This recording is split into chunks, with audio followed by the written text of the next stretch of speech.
আসসালামু আলাইকুম। আশা করি সবাই ভালো আছেন। গ্রিন এনার্জি চ্যানেলের পক্ষ থেকে সবাইকে জানাই স্বাগতম। তো বন্ধুরা, আজকে আমরা একটা ব্যাটারির কথা বলবো। ব্যাটারি বলতে আমি পুরাতন ব্যাটারি বারবার একই কথা যে আমি বারবার এত পুরাতন ব্যাটারি কেন কিনি? তো এই পুরাতন ব্যাটারি কেন আমি বারবার কিনি এটার কারণটাও আপনারা সম্পূর্ণ ভিডিও দেখলে বুঝতে পারবেন। তো অনেকের ব্যাটারি ভালো থাকার পরও ছোট, ছোট ভুলের কারণে ব্যাটারির সমস্যা হয় সেগুলো হয়তো বুঝতে পারেন না। আর সেই ভুলগুলা কী এবং কীভাবে তার সমাধান করবেন? হয়তো সেই ভুলটা আপনার কাছে খুবই ছোট, বাট কিন্তু সেটা যে অনেক গুরুত্বপূর্ণ সেটা হয়তো আপনার ছোট্ট সচেতনতার অভাবের কারণে আপনি বুঝতে পারেন না। তো সেই ভুলগুলা নিয়েই আজকের আমাদের ভিডিওটি। এবং এই নতুন ব্যাটারিতে আমি এই শীত বলতে একদম গতকাল এই শুক্রবার ছিল। শুক্রবারে ভিডিওটি করা খুবই হালকা রোদে কী পরিমাণ মানে অত রোদের তীব্রতা কম থাকার পরও কী পরিমাণ অ্যাম্পেয়ার আউটপুট পাই, সম্পূর্ণ ভিডিওটি দেখলে আপনি সব দেখতে পারবেন। এবং MPPT চার্জ কন্ট্রোলার কীভাবে চার্জ বুস্ট করে। তো এই যাবতীয় নিয়ে আজকের ভিডিওটি, হয়তো ভিডিওটি একটু বড় হবে। তো আপনারা একটু কষ্ট করে সম্পূর্ণ ভিডিওটি দেখবেন। ব্যাটারিটি দেখতে পাচ্ছেন, এটা আগামীকাল আমি বাজার থেকে এনেছি। এটার দাম নিয়েছে ৮,৮০০ টাকা। তো কিছুদিন আগে এই ব্যাটারিটাই আমার কাছে ৮,৫০০ টাকায় বিক্রি করেছিল। আমি তখন একটু টাকার সমস্যা থাকার কারণে নিতে পারি নাই। তো এখন যেহেতু গরম পড়েছে, এখন ব্যাটারিটার আর ওই দামে না দেওয়ার কারণে আমার আরও ৩০০ টাকা বেশি দিতে হইছে। তো গরম পড়েই নাই, তাই এই ব্যাটারির দাম তারা বাড়িয়ে দিতেছে। গরম পড়লে না জানি কী করবে। তো বন্ধুরা, আজকে আমরা এই ব্যাটারিটা এখন দেখতেছেন আপনারা যে আমি পরিষ্কার করে নিতেছি। তো ব্যাটারির পয়েন্ট মোটামুটি ভালোই পাওয়া গেছে। তো আপনারা কেউ যদি এরকম ব্যাটারি কেনেন, তো তাহলে কেনার পর বাড়িতে আনার পর ব্যাটারিটা ভালো করে পরিষ্কার করে নেবেন। তো কোনো কিছু আপনি যে পণ্যটি ক্রয় করবেন শুধু এটার ক্ষেত্রেই না, ব্যাটারি যে পরিষ্কার করতে হবে তা না। যে কোনো কিছু ক্রয় করলে তার যত্ন নিলে সেটা একটু বেশি দিন ব্যবহার করা যায়। তো এই জন্য আর কি পরিষ্কার করতেছি। তো বন্ধুরা, এটা আপনার কোনো এক এক জায়গায় এক এক নাম বলে থাকে। তো কেউ বলে এটা বোরাক গাড়ির বড় ব্যাটারি, আবার কেউ বলে ইজি বাইকের ব্যাটারি। তো এই যে অটো বড় গাড়িগুলার সবচেয়ে বড় ব্যাটারি হলো এটা। তো এই পানি ব্যাটারিগুলার যে পয়েন্ট আপনার লোড টেস্ট করে যে পয়েন্ট পাওয়া যায় সেটা ৯। তো আমি এটা ৯ই পাইছি। এখন আজকে এটা সেটআপ করব এবং প্যানেল থেকে কত অ্যাম্পিয়ার লোড নেয় সেটাও দেখব। তো আপনাদের সাথে সম্পূর্ণ ভিডিওটি শেয়ার করব। আপনারা আমাদের সঙ্গে থাকবেন এবং ব্যাটারিটার অবস্থা দেখবেন। তো আসলে আমি নতুন ব্যাটারি কিনি না কেন, অনেকে এটা ভাবতে পারেন। তো যেহেতু আমি এই সোলার নিয়ে ভিডিও বানাই বা সোলার নিয়ে আমার একটু নতুন কিছু শিখতে বা জানতে অনেক ভালো লাগে, বা আমি এই ব্যাপারে যথেষ্ট পরিমাণ আগ্রহী।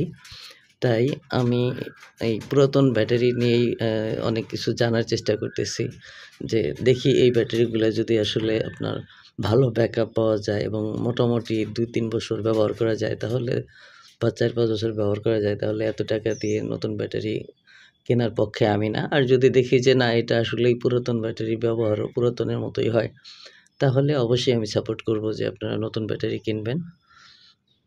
তো বন্ধুরা, আমাদের সাথেই থাকবেন। ব্যাটারির পরবর্তী রোদের পরেও এই ব্যাটারিতে কতটুকু ব্যাকআপ চলে, পরবর্তীতে আরও একটা ভিডিও নিয়ে আসবো। তো আজকে শুধু প্যানেলে লোডে ব্যাটারিটি পরিষ্কার শেষ হইলে এটা আমি প্যানেলের সাথে সংযুক্ত করব। প্যানেলের সাথে মানে আমার MPPT চার্জ কন্ট্রোলারের। তো MPPT চার্জ কন্ট্রোলার নিয়ে আরও একটা গুরুত্বপূর্ণ ভিডিও খুব তাড়াতাড়ি বানাবো। সেটা অনেকেই প্রশ্ন করেন যে MPPT চার্জ কন্ট্রোলারে অনেকগুলাই আপনার ভোল্ট থাকে। তো এই ভোল্ট কিসের জন্য কাজ করে, কোন অপশন কিসের জন্য কাজ করে, এগুলা নিয়ে একটা ভিডিও বানাবো। তো ওই ভিডিওটির দেখার আমন্ত্রণ থাকলো সবাইকে। তো বন্ধুরা, আমরা এখন প্যানেলের সাথে ব্যাটারিটি কানেক্ট করব। বন্ধুরা, আরেকটা বিষয় শেয়ার করি, সেটা হলো যে এই যে এখানে যে ব্যাটারি টার্মিনালগুলো থাকে, এগুলো আর একটু খুব ভালোভাবে পরিষ্কার করতে হবে। আমি যে শুধু এখন ব্রাশ দিয়ে পরিষ্কার করতেছি এটা না, লোহা জাতীয় শক্ত কিছু দিয়ে ঘষে এর উপরে যে কোনো ময়লার আবরণ থাকলে সেটা পরিষ্কার করে নিতে হবে। আমিও সেটা করব। এখন শুধু উপরের ময়লা একটু পরিষ্কার করে নিতেছি। তো এখানে পানি দিয়ে পরিষ্কার করাটা সঠিক নয়। এটা পানি ছাড়াই পরিষ্কার মুছলে ভালো হয়। তো অতিরিক্ত ময়লার কারণে আমি পরিষ্কার করতেছি, আপনারা এটা করতে যাবেন না।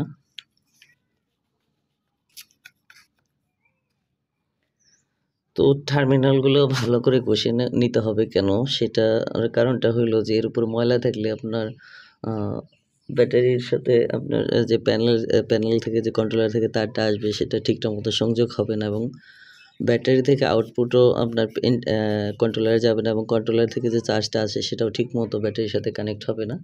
এই কারণে এইগুলা আপনার টার্মিনালগুলো খুবই ভালোভাবে পরিষ্কার করে নেওয়া দরকার। তো একটা কথা না বললেই নয়, আমাদের দেশের অধিকাংশ বললে কতগুলো হবে সেটা জানি না। তো অনেকেই আছেন যারা কোনো একটা পণ্য টাকা দিয়ে কিনে নিয়ে বাসায় রেখে সেট আপ করেন, তারপরে সেটা কোনো খোঁজ খবর রাখেন না। পরে একটা নির্দিষ্ট সময় যখন নষ্ট হয়ে যায় তখন সেটা নিয়ে আবার মাথা ঘামান যে এটা এরকম হলো কেন, এরকম হলো কেন। তো মূলত আপনাদের মূল সমস্যাটা হলো সেটার যত্ন না নেওয়াটা। তো আসলে কোনো কিছু যত্ন না নিলে যতই টাকা দিয়ে আবার যতই ভালো জিনিস কেনেন না কেন সেটা দীর্ঘদিন ব্যবহার করার আশা করা আসলে মোটে উচিত না। যেমন আপনি যদি একটা বাইক কেনেন সেটা প্রতিদিনই পরিষ্কার করেন, কিন্তু শুধু এইসব ক্ষেত্রে যেটা প্রতিদিন এটা এজন্যই পরিষ্কার করেন, ওটা প্রতিদিন আপনি ব্যবহার করেন, কিন্তু এটা প্রতিদিন ব্যবহার করেন ঠিক আছে, কিন্তু এটা প্রতিদিন আপনার হাত দিয়ে ধরতে হয় না, যে কারণে এটা আপনি প্রতিদিন পরিষ্কার বা এটার যত্ন নেন না। কিন্তু অন্তত মাস অথবা 6 মাস পর বা 2 মাস পর একটু আপনার যত্ন নেওয়া উচিত। তা না হলে এটার পরিপূর্ণভাবে এটাকে ব্যবহার করতে পারবেন না।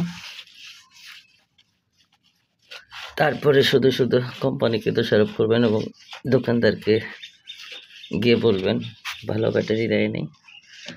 তো সবকিছু একটু সচেতনতার সাথে ব্যবহার করা উচিত আমাদের। আমার ব্যাটারিটি মোটামুটি পরিষ্কার করা হয়ে গেছে। তো এখন আমি আপনাদের যে কথাটি বলছিলাম ব্যাটারির টার্মিনালগুলো একটু পরিষ্কার করে নেওয়ার জন্য, কারণ এখানে যত নাট লাগাবো কোনো ময়লা থাকলে সমস্যা, প্রপার আউটপুট পাবো না। তো আমি টেস্টার দিয়ে পরিষ্কার করে নিতেছি। তো আপনারা একটু লোহা জাতীয় কিছু দিয়ে পরিষ্কার করে নেবেন, এভাবে কষে একটু চকচক করে নেবেন।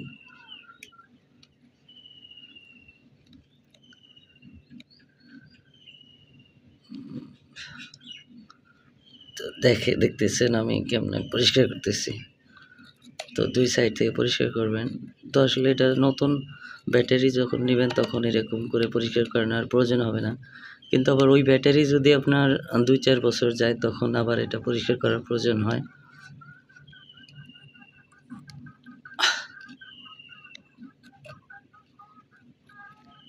হয়তো এটা জানেন না, এইখানে ময়লা পড়ার কারণে অনেক সময় আপনার ব্যাটারির লুজ সংযোগ বিচ্ছিন্ন হয়ে যায় এবং আপনার আউটপুট বা ব্যাটারিতে সমস্যা হয়। অনেকে হয়তো মনে করেন মূল ব্যাটারির সমস্যা। তো ব্যাটারির বিভিন্ন জায়গায় সমস্যা হতে পারে। তো কোনো ব্যাটারির সমস্যা হলে প্রাথমিক অবস্থায় আপনি পুরো ব্যাটারিকে নষ্ট বলতে পারবেন না। তো এই যে বাহিরের এই দিকগুলা, কানেকশনগুলা, এইগুলা আগে চেক দিবেন। এগুলা চেক দিয়ে যদি সমস্যা না বের হয় তখন আপনারা ব্যাটারিকে দায়ী করতে পারেন যে মূল ব্যাটারির সমস্যা। তো প্রাথমিক বিষয়গুলো চেক না করে যদি আপনি মূল ব্যাটারিকে সমস্যা মনে করেন তাহলে আপনার অনেক টাকাই লস হয়ে যাবে। তো বন্ধুরা আপনারা দেখতেছেন আমি কিভাবে ব্যাটারি টার্মিনালগুলো একটু ঘষে নিতেছি।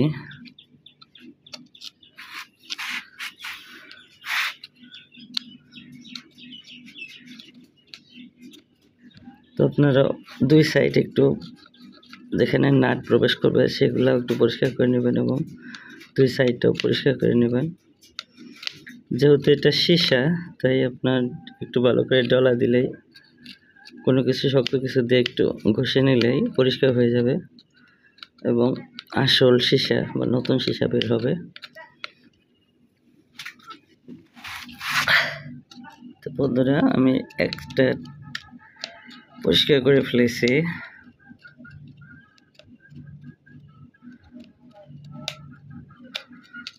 তো আবার বলতেছি যে আপনি যে বিষয়টিকে গুরুত্ব দিবেন না বা ছোট মনে করবেন, আসলে যে সেই বিষয়টা অনেক ছোট বা গুরুত্বহীন সেটা না।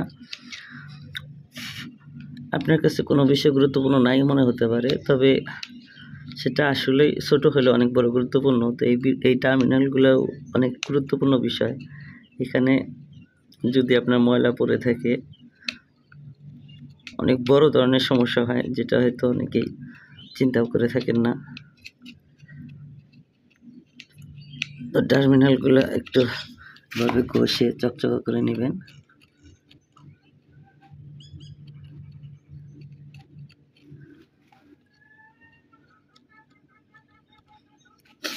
তো বন্ধুরা আমার টার্মিনালগুলো পরিষ্কার করা হয়েছে মোটামুটি। একটু ব্যাটারিটিও তো এখন ময়লা নাই, তো আমি ব্যাটারিটা এখন সংযোগ দিই। তো আজকে শুক্রবার, আজকে আমি এর আগে একটা ভিডিওতে বলছিলাম যে আমি শুক্রবার ছাড়া ভিডিও বানাইতে পারি না। তো আজকে দেখেন আকাশে কোনো সূর্যই নাই।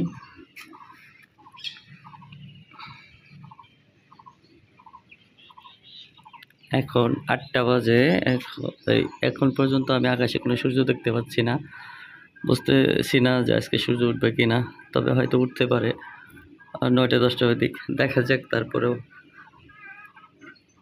তো যেভাবে হোক আজকে ব্যাটারিটা আমার সেট আপ করতে হবে এবং কত অ্যাম্পিয়ার আসে আজকে এই ব্যাটারিটা দেখাতে হবে। তো মাঝে মাঝে অনেকে কমেন্ট করেন যে আমি কেন এরকম দিনে ভিডিও বানাইতে হয় আমার, আমি ভালো দিনে কেন বানাই না। সেটা আগে বলেছি, আগে তো ওনার কমেন্টে উত্তর দেওয়া হয়েছে, তবু আমি ভিডিওতে বলে দিই যে আমি শুধু শুক্রবারেই ফ্রি থাকি, আর এই কারণে আমার শুক্রবারে ভিডিও বানাইতে হয়।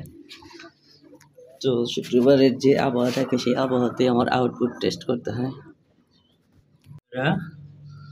আমার ব্যাটারির টার্মিনালের প্লাসের সাথে লাল তারটা এবং মাইনাসের সাথে কালো তারটা আমি লাগিয়ে নিয়ে কন্ট্রোলারের সাথে সংযোগ করে ফেলেছি। তো এখন একটু দেখি, একদমই রোদ নাই। রোদ নাই বলতে আকাশের দিক তাকালে বোঝা যাইতেছে যে সূর্য কোন দিক থেকে ওঠে এটাও বোঝা যাইতেছে না। এইরকম পরিস্থিতিতে আমি দেখি কত অ্যাম্পিয়ার বা কত ওয়াট পাই। তো বন্ধুরা এখন আমার ব্যাটারি ভোল্টেজ, অর্থাৎ ব্যাটারি ভোল্টেজ এখানে দেখাচ্ছে 12.5, যেটা রাতের বেলায় 12.2 ছিল। যেহেতু কানেক্ট হয়েছে তাই ভোল্টেজটা একটু বাড়ছে। তো এখানে আপনার তাপমাত্রা দেখাচ্ছে 25°C। তো বন্ধুরা আমরা অ্যাম্পিয়ার পাচ্ছি 1.9 অ্যাম্পিয়ার। তো হ্যাঁ 2-এ চলে গেল অ্যাম্পিয়ারটা, তো হয়তো বাড়বে। তো আসলে এখন সকাল, এই জন্যই এতটা অ্যাম্পিয়ার কম নয়। তো রোদ না থাকার কারণে সত্যি বলতে কেউ বিশ্বাস করবেন কি না, আসলেই রোদটা একদমই নাই। সূর্য উঠবে কি উঠবে না এরকম কোনো সম্ভাবনাও দেখা যাইতেছে না। আপনারা এখন একটু দেখতে পারবেন। তো এই যে আমি পূর্ব আকাশে আপনার সূর্যের কোনো সম্ভাবনা নাই, আপনারা দেখতেছেন। তো এরকম অবস্থায় আমার অ্যাম্পিয়ার বেড়ে 2.1-এ চলে গেছে। তো দেখা যাক অ্যাম্পিয়ার বাড়ে কিনা, বাড়লে সেটারও ভিডিও করে আপনাদের দেখাবো। বন্ধুরা এখন 9টা 4 বাজে। এখন অ্যাম্পিয়ার আসছে 7.7 বা 8 অ্যাম্পিয়ার, 8.1 পর্যন্ত উঠছে। তো বন্ধুরা এই 10 মিনিটের ভিতরে সূর্য উঠলো। তো এই যে দেখতেছেন আকাশে সূর্য দেখা যাচ্ছে। তো মোটামুটি রোদের তীব্রতা আছে আজকে, আশা করা যায় একটু পর আমরা হয়তো ভালো অ্যাম্পিয়ার পাবো। তো এখন অ্যাম্পিয়ার আর একটু কম আসার কারণটা হলো কেবল আমি পানি দিয়ে আপনার প্যানেলটা ধুয়ে দিলাম যাতে ভালো অ্যাম্পিয়ার, পরিপূর্ণ অ্যাম্পিয়ার পেতে পারি। তো দেখা যাক প্যানেলটা শুকাক এবং 12টার ওইদিকে আমি আবার আসবো। অর্থাৎ সকালে কত অ্যাম্পিয়ার পাইলাম, দুপুরে কত পাই এবং বিকেলে কত পাই সম্পূর্ণ শেয়ার করব আপনাদের সাথে। তো সম্পূর্ণ ভিডিওটি দেখবেন আজকে। বন্ধুরা, এখন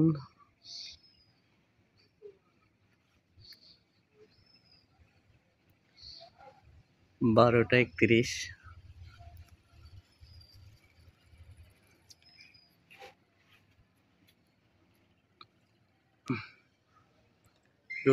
রোদের তীব্রতা খুব একটা বেশি না। চলুন এখন থেকে আমরা আউটপুট কত পাই।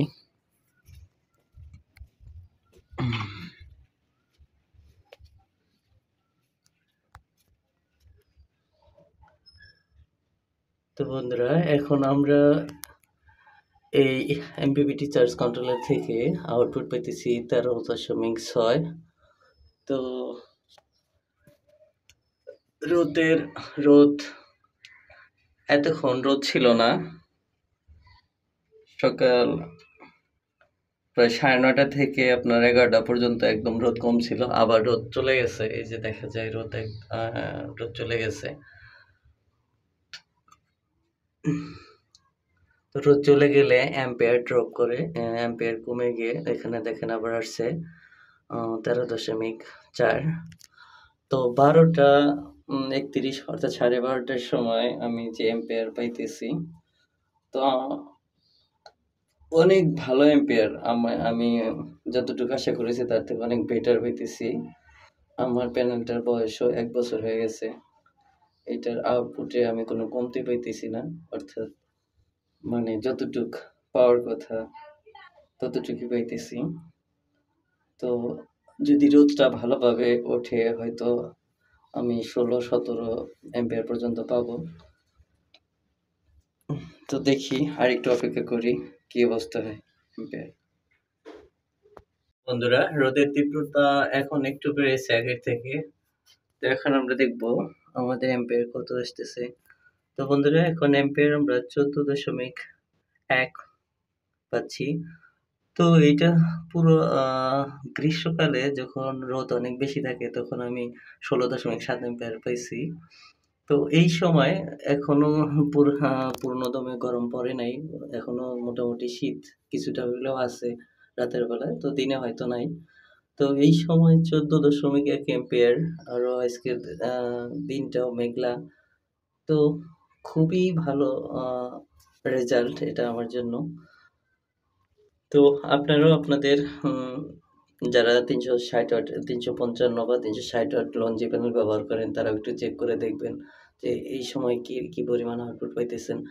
তো আমার আউটপুট পাওয়ার পিছনে কারণটা হলো আমার ব্যাটারিটাও অনেক লো, মানে এটার চার্জ অনেক কম, আর এই কারণে হয়তো আমি এত ভালো আউটপুট পাইতেছি। তো বন্ধুরা, আজকের মতো এখানেই ভিডিওটি শেষ করলাম, এবং পরবর্তী যে ভিডিওটি আসতেছে সেটা হলো এই যে এমপিপিটি চার্জ কন্ট্রোলারটি দেখতেছেন, এটার বিভিন্ন খুঁটিনাটি নিয়ে, মানে এর বিভিন্ন ফাংশন বা মেনুগুলা বা সেটিংস যেটা বোঝেন না যে এর কোনটা কোন কাজ, এগুলা নিয়ে এটার বিশ্লেষণমূলক একটা ভিডিও আসতেছে। তো সেই ভিডিওটা দেখার আমন্ত্রণ জানিয়ে আজকের ভিডিওটি এখানে শেষ করলাম। ভালো থাকবেন সবাই।